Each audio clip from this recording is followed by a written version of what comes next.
मी विशाखा विवेक कुलकर्णी.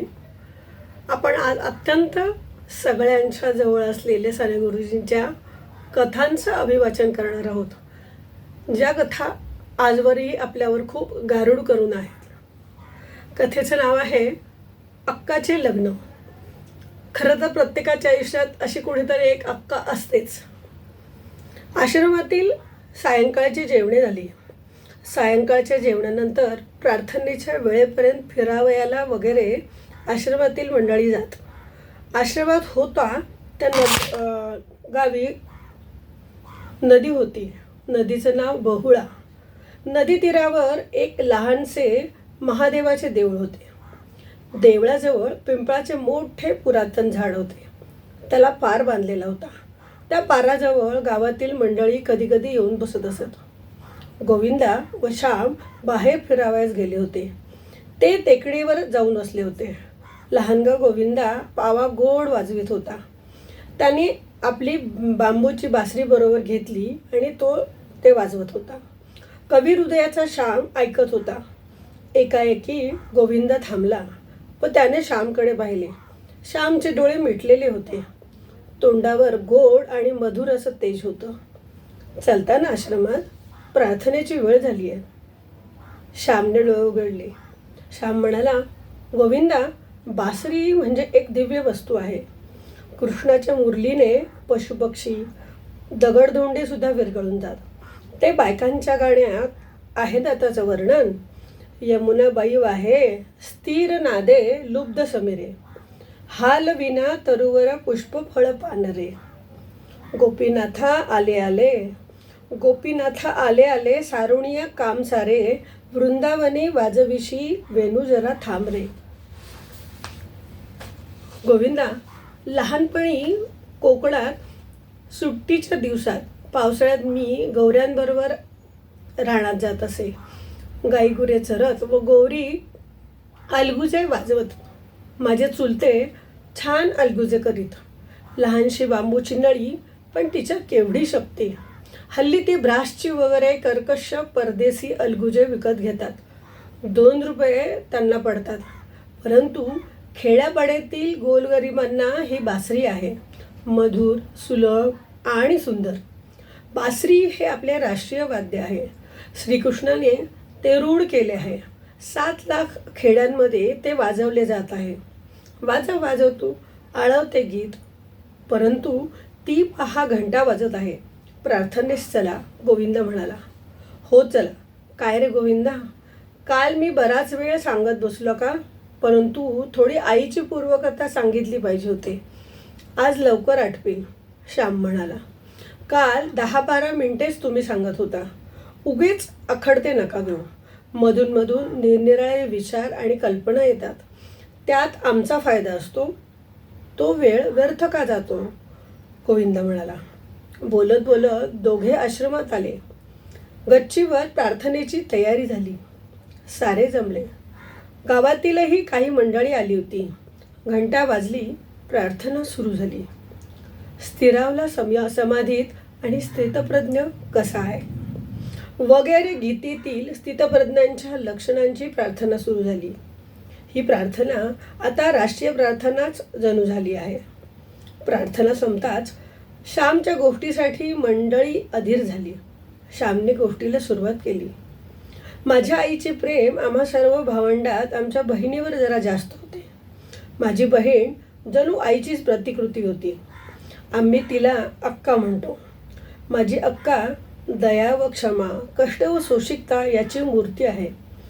तिला सासरी प्रथम सासूरवास झाला. परंतु माहेरी तिने काही सांगितलं नाही. तिने स्वतःच्या मुलास एक चापटीही मारली नाही.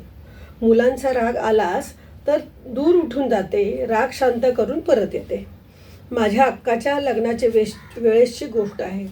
अक्काचे कितीतरी दिवस लग्नच जमत नव्हते. तिला मंगळ होता, त्यामुळे अडचणी येत. शिवाय हुंड्याची अडचण होतीच. आमचं नाव होतं मोठं, पण बडाघर आणि पोकळवासा अशातली गत झाली होती. पूर्वीच्या एतमामाप्रमाणे राहावे असे काही मंडळीस घरात वाटे व कर्ज वाढत होते. माझ्या अक्काला 17 ठिकाणी नाचविली. कोठेही मुलगी पसंत पडली तर हुंडा आड येईल. हुंडा म्हणजे मुलीच्या मानेवरचा धोंडा असतो. या हुंड्याच्या त्रासाने मुलीच्या शरीराची वाढ नीट होत नाही. त्यांना आतून चिंता जाळीत असते. मुलगी वाढत चालली आहे, एकदा लवकर उरकलेच पाहिजे. कोठे बयेचा नवरा असेल कोणास ठाऊक, असे शब्द मुलींच्या कानावर येत असत. त्यांना जीवन नकोसे होते. आपल्या देशातील तरुण नादान. या हुंड्याची चाल नाहीशी व्हावी म्हणून 20 वर्षापूर्वी स्नेहलतेने बंगालमध्ये स्वतःला जाळून घेतले. त्यावेळेस क्षणभर तरुणांनी हुल्लड केली, सभा भरवल्या, ठराव केले, परंतु पुन्हा सारे थंड. हुंडे पाहिजेत, शिक्षणाचा खर्च पाहिजे, अंगठी पाहिजे, दुचाकी पाहिजे, घड्याळ पाहिजे. मुलीचे पैसे घेणे व मुलाचे घेणे या दोन्ही गोष्टी सारख्याच निंद. गाईसही विकू नये असा सांगणारा माझा थोर धर्म, परंतु त्याच धर्माने अनुयायी मुलामुलीसही विकतात, याकरता अधर्म कोणता तो? तोंडाने धर्माचा तोरा सारेच मिरवतात, पण कृतीने धर्माची सारी थट्टाच आहे. उदार हृदये ज्यांच्या असावी ते तरुणही मेलेलेच. निंद्य गोष्टींबद्दल बंड उभारण्याचे जोपर्यंत धैर्य होत नाही तोपर्यंत काही खरे नाही. आपल्या बहिणीच्या जीवनाचा कोंडमारा काढणाऱ्या रूढी व चाली ज्यांना टाकवत नाहीत त्यांना स्वातंत्र्यप्रिय आहे हे कसे म्हणू मी? असे जगाने कसे म्हणावे? परंतु जाऊ दे, मी भावनाभरात कोठेही वाहत चाललेलो आहे. तुम्ही भलतीकडेच वाहवत चाललात तरी आम्हाला मधच मिळणार आहे. अडरांना चिरलाच तरी फुलेच दाखवणार. तुम्ही बोलत राहिलात म्हणजे पुंगी ऐकून नाक डोलतो तसा आमचा अंतरात्मा डोलू लागतो. नामदेव म्हणाला, तुमचे काहीही असो ते गोड लागते. तुम्हीच ना ती शाहू नगरवासी नाटकं प्रख्यात मंडळींची गणपतराव यांची गोष्ट सांगितली होती. हॅमलेटचं नाटक जाहीर केलेलं असावं, परंतु गणपतराव रंगभूमीवर येऊन तुकाराम नाटकातलीच शब्द बोलू लागत. प्रेक्षक म्हणत, तेच चालू राहू दे. गणपतरावांचे सारे छान, तसेच तुमचे.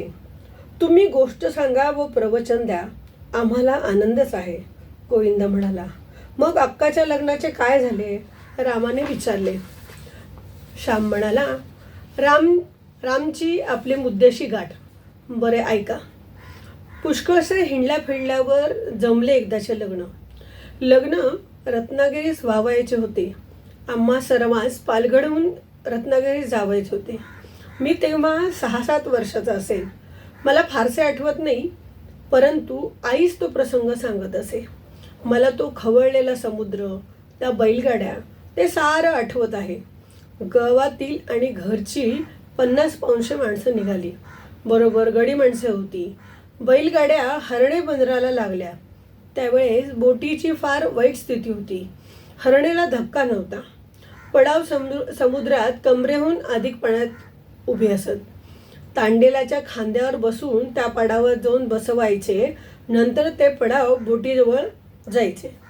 हरणे बंदर जरा त्राससीच होते, तरी तेथील देखावा फार सुंदर होता. हरणेचे पूर्वीचे नाव सुवर्णदुर्ग. हरणेच्या किल्ल्याच्या ओव्या बायकात रूढ आहेत. हरणेच्या किल्ल्यावरील तोफा मारेल्या दुहेरी, चंद्र काढिल्या बाहेरी इंग्रजांनी. चंद्रसेन राजाला इंग्रजांनी बाहेर काढला असे ती ओवी सांगते. हरणेच्या समुद्रतीरावर नारळीची घनदाट वने आहेत. समोरच उचंबळणारा सागर पाहून ती माडाची झाडे आपल्या मानासारख्या नाचवत असतो. समुद्राची गंभीर गर्जना 6-6 कोस ऐकू येते. हरणेला दीपगृह आहे. उंच टेकडीवर लाल फिरता दिवा तेथे आहे. येथे खडक आहेत अशी सूचना न बोलता तो गल्पताच देत असतो. संतही असेच उंच जीवनावर उभे राहून जगाला मुखेपणाने मार्गदर्शन करत असतात. संत हे भवसागरातील दीपस्तंभ. संत हे कृपेचे हे दीप, करीत ती साधका निष्पाप. अशा अभंगाचा चरण जमलेल्या गावातील मंडळीपैकी एकाने म्हटला. खेडेगावातील वारकरी वगैरेंच्या तोंडी कितीतरी अभंग, ओव्या वगैरे असत. त्यांना जितके पाठांतर असते तेवढा आम्हा सुशिक्षितांना नसते. सुशिक्षितांचा इंग्रजी कवी माहीत असतात, त्यांची वचने त्यांना पाठ असतात, परंतु ज्ञानोबा तुकाराम यांची त्यांना आठवण नसते. श्याम म्हणाला, तो लाल दिवा रात्री किती सुंदर दिसतो. रात्री आकाशात चंद्र असावा, समुद्राला प्रेमाची भरती येत असावी. त्यावेळेस समुद्राच्या वक्षस्थळावर शेकडो चांद नाचताना दिसतात. आपल्या गोजीरवाण्या गोऱ्या गोमट्या मुलाचे शेकडो फोटोच समुद्र काढून घेत आहे असे वाटते. समुद्र का चंद्राचा मुलगा? एका लहान मुलाने उत्सुकतेने विचारलं. हो, समुद्र मंथनांच्या वेळेस तो 14 रत्नांबरोबर बाहेर पडला अशी कथा आहे. परभारे नामदेवानेच त्याचं उत्तर दिलं. श्याम वर्णनांच्या भरात होता. आपल्या मुलांच्या अंगाखांद्यावर घालण्यासाठी समुद्राचे दागिने आणले आहेत की काय असे मनात येते. किंवा चंद्र शेकडो रुपये घेऊन खालील लाटांची खेळण्यासाठी उतरला आहे असे वाटते. सारी मौज असत, वारे वाहत असत, नारळी डोलत असत, लाटा उसळत असत, दीप चमकत असतो, चंद्र मिरवत असतो आणि पडाव भरत असतो. तांडेल व खलाशी यांची आरडाओरड चाललेली असते.